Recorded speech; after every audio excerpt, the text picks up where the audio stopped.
rentre dans la période du bouturage à tire-larigot. À partir du mois d'août, on y va à fond dans le bouturage, les arbustes, les vivaces, etc. Donc on y va, mais pour avoir le maximum de chances d'avoir un bon enracinement, on va utiliser plusieurs techniques. Il y en a une qui est quand même très efficace, les feuilles saule pleureur, saule blanc, saule de meursault, tous les saules que vous voudrez prendre, on va les découper en petits tronçons. Alors pourquoi on fait ça? Parce qu'on va les laisser dans l'eau. Alors il faut le préparer en avance parce qu'il faut quand même environ 4 semaines. Quel est l'intérêt d'utiliser ces feuilles? Le saule contient des auxines. L'auxine, c'est donc une substance qui favorise beaucoup l'émergence des racines. Donc c'est ça qu'on a besoin. On trempera nos boutures là-dedans, mais avant on va les faire macérer. On va avoir un gel qui va se répandre à la surface de l'eau et le long des feuilles. Au bout de 4 semaines, vous aurez ce gel. C'est ce gel qu'on aura besoin pour enduire nos boutures et favoriser l'enracinement de tous les végétaux qu'on va prendre. Sous l'écorce, là, c'est là que se situe l'acide salicylique. Quand on a fini notre seau, on prend de l'eau de pluie de préférence, si vous en avez, et vous remplissez.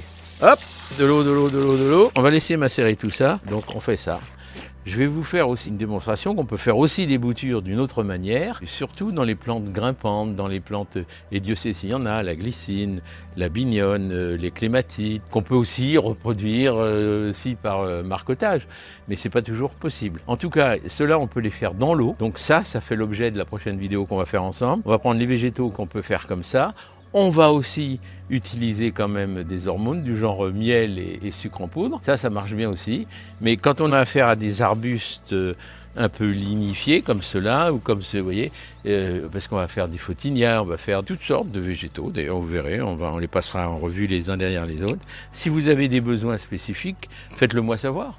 Vous me dites sur le site, voilà, j'aimerais voir ça. On m'a demandé pour le figuier, je viens de le faire.